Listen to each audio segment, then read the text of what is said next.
Welcome. In this video, we will discuss how the coronal magnetic field has been measured for the first time. So even though Sun is the closest star to the Earth and in fact the solar system has been named after the Sun, we still don't know much about it. There are many puzzles, there are many theories which has been coming into picture from time to time, but the overall picture or the right understanding has not been yet into place. In fact, for that matter, NASA has launched an ambitious project of Parker.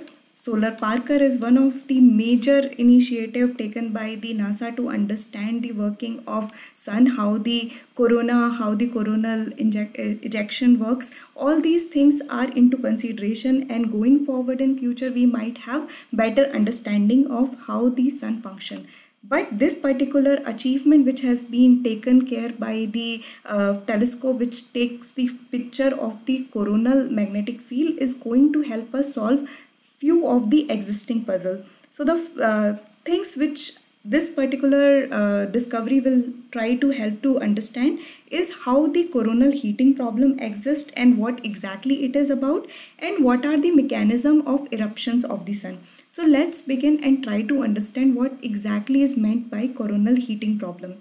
So coronal heating problem is like, if you see, the core of the Sun is about 15 million degrees, which is like huge. So the core of the Sun is like pretty hot and it's 15 million degrees. But if you come to the outer layer, the photosphere is only 5700 degrees hot. So now again, if you are like moving away from the core, it sees that the photosphere, which is the outer layer, is only 5700 degrees hot. But there comes the again different kind of phenomena which has been puzzling a lot of scientists and astronomers throughout the time.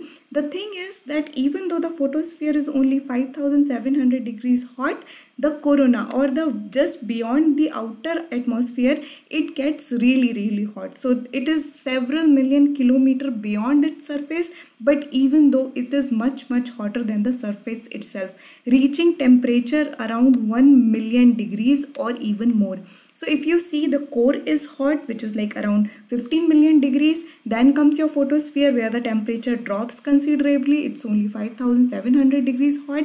But then extending beyond it, after few millions kilometer, it comes the corona, which is really hot, again reaching the temperature in millions. So this is considered as a coronal heating problem, and scientists have been trying to understand what could be the reason behind it, why there has been drop and why there has been again an increase in the temperature of atmosphere, which is away from your Sun surface itself. Now when we are at this topic, go back and try to see what Sun cycle is all about, how the Sun cycle work, and what are the dark spots in the core of the Sun. So these are the few related topics that you have to understand. Sun cycle, again important, it comes back in 11 years. What happens during the Sun cycle, what is the kind of impact it has on the communication system of present era. So all these things you have to remember from your UPSC point of view. Now let's move forward and see the other puzzle which has been into news for quite a long period, which is mechanism of eruption of the Sun. So solar flares and coronal mass ejection, these are the two phenomena which are associated with the Sun. Solar flares, in fact, one of the region, if you have studied your NCERT class 11 geography, talks about how these solar flares were one of the reason because of which the planets like Mercury, Venus, Earth, Mars does not have any rings around them. So if they become the terrestrial and all the gases went around, it's just because of the solar flare. So how solar flare has been impacting the communication system in present world is one of the another important query that has been bothering scientists, and they are trying to understand how this mechanism of solar flare works. Another important mechanism of eruption of the Sun is your coronal mass ejection. Now this is something which is related to your auroras. So if you have seen the like there has been beautiful borealis auroras in the Iceland, the night sky lit up with the green color. So these are because of the magnetic field which are generated by the Sun and how it interact with the atmosphere of Earth, and that it further leads to the formation of auroras. These auroras are basically because of the coronal mass ejection associated with the sun. So these are the few things which, again, the mechanism of sun flare. Now what scientists have understood so far, that these things happen because of a phenomena called magnetic reconnection. What is magnetic reconnection is all about? It is where the opposite polarity magnetic field lines connect and some of the magnetic energy is converted to heat energy. So what happens? Opposite polarity magnetic field will collide, will like brush against each other, and because of it, this magnetic energy will convert into heat energy, and also a little bit of it will be converted into kinetic energy.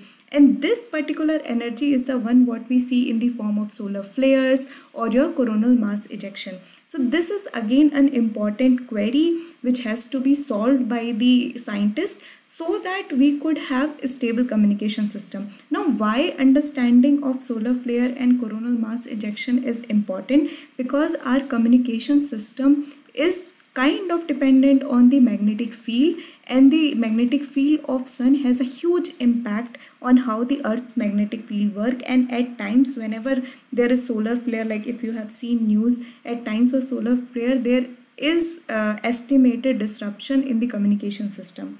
Also, we have gone into an age of a lot of satellites working for our GPS and other facility, and from this perspective also it is very important that we understand the proper mechanism of solar flares. So these are the some certain things that this particular discovery will help to answer. Now let's also try to understand how India has been trying to understand the same problem. So ISRO has launched a mission called the Aditya L1. So earlier it was known as Aditya, now it has been called as Aditya L1. This L1 is actually about the Lagrange point where it will be launched. So Lagrange point is the one where it will be launched. That's why they have renamed it to Aditya L1. This particular mission of ISRO is also trying to measure the solar coronal magnetic field. So it will try to measure the coronal magnetic fields frequently, so that we have proper picture of what and how the ejection works in terms of magnetic field from the solar system. So these are few things that you have to know. Another thing from your UPSC point of view that you have to understand, that this Aditya L1 is actually the second space-based astronomy mission after ASTROSAT. So if there is a question in your exam telling that Aditya L1 will be the first time India is going to have a space-based astronomy mission, the answer would be incorrect, because the first they actually sent was ASTROSAT, and now they are again going towards launching the Aditya L1, which will try to understand the mechanism of eruption of sun. So I hope you have understood this video. Go back and definitely try to understand the Solar Parker, its mission, what are its basic objective, which all agencies has been associated with it. Also try to understand the deeper configuration, which vehicle is used for Aditya L1. For your knowledge, is PSLV C30, which has been used for the launching of Aditya L1. So all these information, all the related information also you have to understand, so that you get the better understanding of this topic. So I hope you have understood all the things that we have discussed so far. If you have any doubt, please comment. Thank you.